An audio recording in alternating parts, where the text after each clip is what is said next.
खराब थी। अरे मैडम, तुम्हारा दिमाग खराब है क्या? एक शख्स जोर से चिल्लाया, जिसने उस लड़की का हाथ पकड़ रखा था। अगर हाथ छूटता तो समंदर की लहरें उस लड़की को निगल लेती। दिमाग खराब तुम कर रहे हो। एक रिक्वेस्ट करी है, वो भी समझ नहीं आ रही तुमको? उस एक हाथ के सहारे झूलते हुए ही लड़की ने चिल्लाकर कहा, अरे ऐसा थोड़ी ना होता है मैडम, पहले ऊपर आओ फिर बात करते हैं। तुम हाँ कहो या फिर मेरा हाथ छोड़ो, अब कोई बात नहीं होगी। अरे पागल लड़की, क्या कर। उस लड़के की बात खत्म भी नहीं हुई थी और लड़की बीच में ही बोल पड़ी, मैं 10 तक गिनूंगी। 10, 9, 8, 7। लड़की ने काउंटडाउन स्टार्ट कर दिया। उसकी गिनती के बीच ही लड़के के मन में वो पूरी कहानी फिर से चलने लगी कि कैसे सिर्फ उस रात की वजह से वो इस सिचुएशन में आकर फंस गया था। इससे बढ़िया तो हम जेल में ही सड़ जाते। 2 दिन पहले रात का समय था और मुंबई शहर की लाइट्स धीरे धीरे बंद होती जा रही थी। जुहू बीच के किनारे लगी छोटी छोटी दुकानें भी अब बंद होने को आई थी, जिसमें से एक दुकान थी यशपाल उर्फ यश की। सारे कस्टमर्स जा चुके थे, इसीलिए यश भी अपनी दुकान समेटने में लगा हुआ था। इसी वक्त एक और आदमी उसकी दुकान के पास चलकर आया। अरे यश भाई, कटिंग तो पिलाओ मसाले वाली। सर जी सॉरी, लेकिन अब सब सामान पैक कर दिए हैं। अब सुबह आओ ना, एक स्पेशल मसाला चाय तैयार रखेंगे आपके लिए। यश ने हल्की सी मुस्कुराहट के साथ कहा, अरे क्या यार बॉस, चाय का मूड तो अभी है और तुम कल की बात कर रहे हो। उस आदमी का मूड अब खराब होने लगा था। तो एक काम करिए, आप बैठिए हमारी बाइक पर और हमारे घर चलिए, वहां बनाकर पिलाते हैं आपको चाय। ये कहते हुए यश ने अपनी बाइक की तरफ इशारा किया। यश की बात सुनकर उस आदमी को थोड़ा अजीब लगा और उसने बात रफा दफा करने की कोशिश करी। अरे नहीं नहीं, कहाँ तुमको इतनी रात को परेशान करूंगा। अरे कोई परेशानी नहीं है सर, यश ने बड़े कैजुअली जवाब दिया। बढ़िया चाय के साथ कोई वेब सीरीज देखेंगे, मजा आएगा। अरे हमारा घर भी तो इधर ही है, इस समंदर के पास। तुम्हारा घर समंदर के पास है? उस आदमी ने यह कहकर यश को ऊपर से नीचे तक गौर से देखा। उसे ये समझ नहीं आया कि एक चाय वाले का मुंबई जैसे शहर में समंदर के पास घर कैसे हो सकता है। हाँ जी सर, समंदर के पास है और खिड़की से थोड़ा बहुत समंदर भी दिखता है।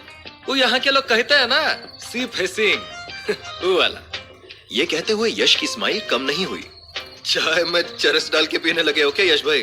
कुछ भी फेंक रहे हो। उस आदमी की हंसी छूट गई थी।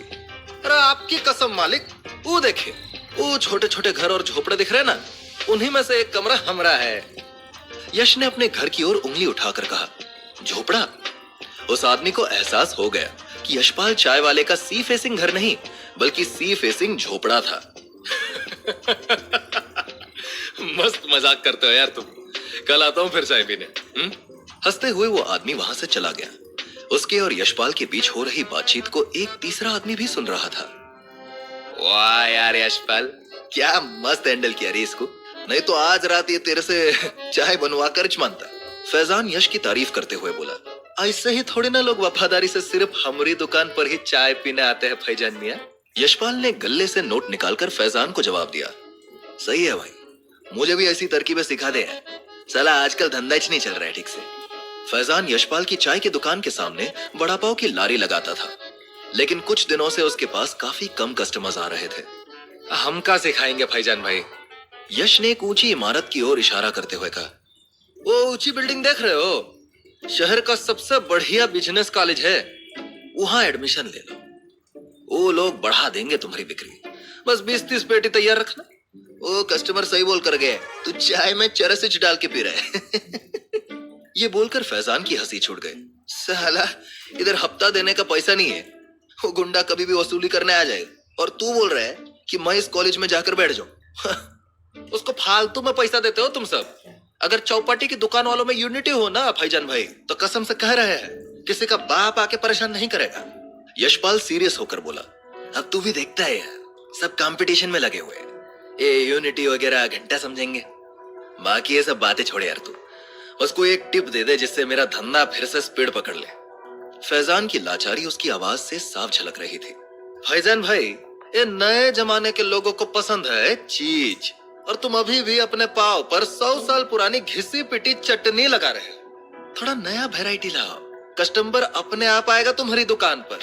यश ने अपनी दुकान पर लॉक लगाते हुए कहा, ठीक है भाई, तू बोलता है तो मैं ये भी ट्राई करके देख लेता हूँ। बाकी एक बात मैं तेरे को बताऊं यार यशपाल, तू डायलॉग कसम से बहुत मस्त मारता है। फैजान मुस्कुराते हुए बोला। डायलॉग नहीं मियाँ, धंधा चलाने के लिए बात करने का तरीका बोलते हैं इसको। ये बोलते हुए यशपाल को अपनी स्किल्स पर फक्र हो रहा था। तू भी यार ये चाय बेचने में लग गया, उधर जाना बॉलीवुड में, बात भी बढ़िया करता, दिखता भी हैंडसम, यहाँ काहे को घिसता है इस गर्मी और धूल मिट्टी में। फैजान ने अपनी साइकिल पर बैठते हुए कहा। हमारा बाप प्रोड्यूसर नहीं है ना फैजान मियाँ, क्या करे। चलो बहुत लेट हो गया, मिलते हैं कल। यशपाल ने भी अपनी बाइक पर बैठते हुए कहा। फैजान एक मुस्कान देकर अपनी साइकिल पर पेडल मारते हुए